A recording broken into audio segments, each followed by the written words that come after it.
Subiye kubaramutsa no kubakaze mwese abanywanyi bacu muriko murabana natwe mu makuru n'ibiganiro vya misi yose tuba turiko turabashikiriza sangwa ikaze none muyagizweho ariko aravugwa cane nga mu gihugu c'u Burundi n'amakuru atandukanye abariko aravurwa mu bimenyesha makuru bitandukanye amakuru abayagarutswe ko kumbuga ngurukana bumenyi makuru tuvana mu masoko yacu ndetse n'ibindi vyose mwaranyegejwe amakuru turatoza twifashishije mu rwamenyesha makuru najewe nkatunganya nkayagushikiriza mwidonido. Mungingo zano makuru turubuze kugaruka ko hari umugabo yaraye yishwe n'umuyaga nkuba mu gisagara ca Bujumbura turaza kugaruka kuri uyo mugabo turabe n'ukuntu yapfuye makuru rero avi Bujumbura akavuga ko uyo mugabo yaragiye kwiba umuyaga nkuba turaza kugaruka kandi ku makuru ariko aravugwa cane hariko haravugwa yuko abigisha biyamiriza ibibazo bizokwahishwa abigisha ndetse bikavuga yuko ngo abigisha abo bariko barategura ukuntu bo kwiyamiriza ivyo bibazo kabiriko birategurwa n'ubushikiranganje bw'indero turaza kubigaruka ku marano makuru navyo twabibateguriye. Hari n'andi makuru ariko aravugwa cane hari umunyagihugu yanyurujwe akaba yaranyurujwe tukaza kugaruka kunde yanyurujwe ndetse n'abamunyuruje tuze no kuraba ivyo bavyinyegeje inyuma y'inyuruzwa ryabo banyagihugu. Hari n'andi makuru ariko aravugwa cane iyo bayagarutswe ko mumenyesha makuru bitandukanye ndetse n'andi abariko arava mu masoko yacu yose twabateguriye muraza kuyakurikira mwidonido ico utegerezwa gukora conyene no gufyonda kuri sabone twashira ko inkuru ukaba mu bambere bashikirwa nazo. Kano makuru yacu yatangurire kuri no nkuru iciye ku masonga ariko ndakwibutse yuko nimba utarafyonda kuri subscribe canke sabone wabaza gafyonda ko kugira dushize ko inkuru rajwa mu bambere bashikirwa nazo. Vyatangurire i Bujumbura hari umugabo yaraye yishwe n'umuyaga nkuba ariko agerageza kwiba insinga za Regideso muri quartier Gisyo ni muri zone ya Kanyosha. Amakuru ava i Bujumbura akavuga ko umuyobozi mukuru wa Regideso Dr. Aruberi Manigomba akaba atera ivyatsi abiba insinga ngo kuko ari uguhomvya igihugu. Ariko haravurwa inkuru y'abigisha bivurwa yuko bariko biyamiriza ibibazo bizokoreshwa abigishwa urunani rw'amasendika y'abigisha Kosesona rukaba rwiyamiriza ikibazo kizokogwa n'abigisha mu ntumbero yo gusuzuma ubumenyi bwabo rukaba rubona ko kizoba kije kwaka gateka umwigisha ndetse no kumusubiza inyuma kandi ngo giciye ukubiri n'amategeko ico kibazo ngo giciye ukubiri n'amategeko. Mu kiganiro n'abamenyesha makuru kuri no wa gatanu Venance Bomana arongoye sendika Sipesubu imwe mu zigize ugo runani akaba yasiguye ko gutunganya ico kibazo bizoba bibaye ubwa mbere gikozwe mu gihugu kandi ntaho mu bizoba bitaniye no gusuzugura impamya bushobozi abo bigisha bafise ndetse n'urwego rwazibahaye. Ugo runani rukaba rusaba ubushikiranganje bw'indero n'ubushakashatsi kubangira itunganywa ry'ico kibazo atakirinze gusabwa ahubwo ngo bagatunganya ibiganiro hagati yabwo n'abigisha no kuvuga bagatunganya ibiganiro hagati y'ubwo bushikiranganje bw'indero ndetse n'abigisha bitabaye urunani ngo bitabaye ivyo rero ngo urunani Kosesona rukaba rumenyesha ko ruzoca ruhagarika akazi nkuko amategeko abibarekurira. Abantu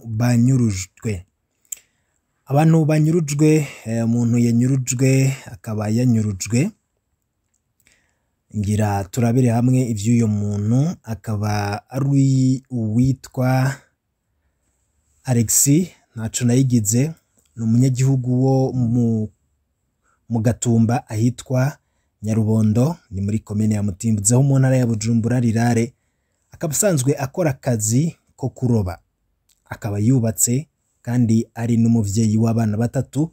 Alexis ntaco nayigize akaba yaravutse mu mwaka w'1997 kuwa gatatu heze no kuvuga ku igenekerezo rya 12/0 mu mwaka w'2022 igihe c'isaha 7 z'umurango Alexis ntaco nayigize yahamagawe n'umwigeme w'umugenzi aramwitaba bavugana ko yomusanga kuri poto 35 ngaho mu Gatumba. Hageze Alexis ntaco nayigize yafashwe n'imbonera kure zibiri zo mu Gatumba zitwa Samso na Alexis zari kumwe n'umukozi w'iperereza yitwa Atiya Nduwimana.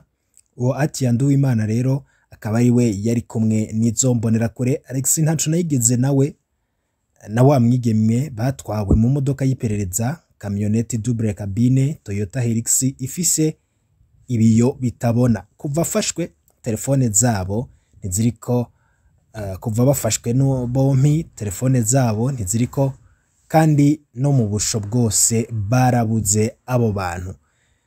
Alex Ntaconayigize yaramaze iminsi azarafatwa arekugwa, akaba yikekwa gukorana n'imirwi y'abagwanyi, ariko abiwe baremeza ko abeshegwa, ngo ni nayo mpamvu atigeze ahunga, ngo naho yabona abangamiwe kubera ko ataco yiyagiriza. Abiwe bakaba bipfuza kumenya aho uwabo apfungiye, bakaba bipfuza kandi ko yorekugwa akaburana yidegemvya nimba hari icaha akekwa ko, canke agapfungirwa ahantu hazwi akisigura hubahirijwe amategeko.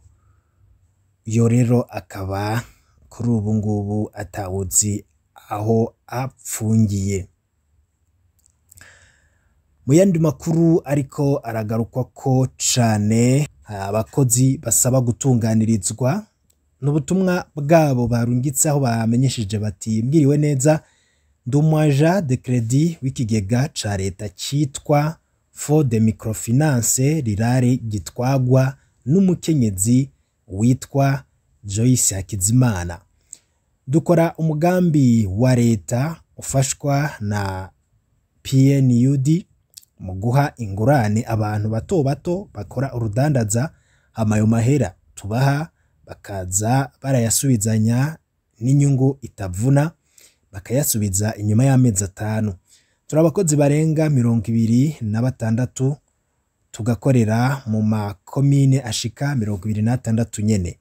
Twatanguye akazi mu kwezi kwa 4 muri 2020, dutangura dufise contrat d'essai y'amezi 6, kandi hariho bamwe muri twebwe baronse niyo contrat d'essai. Iyo contrat d'essai yaraheze, ariko gushika ubu nta yindi contrat dufise, dukora uko nyene, nta uvuzwa, nta uziganirizwa, eka vyose turimenya. Twaragerageje gutura ikibazo umukoresha wacu, ariko yaranse kubitunganya, kandi gihambaye nuko duhembwa misi yose inyuma y'amezi 2, kandi tukaba twemeza neza ko agahembo ka PNUD yatugeneye atariko baduha, mbere tukaba dufise amakuru ko duhembwa ica gatatu cayo twategerezwa guhembwa.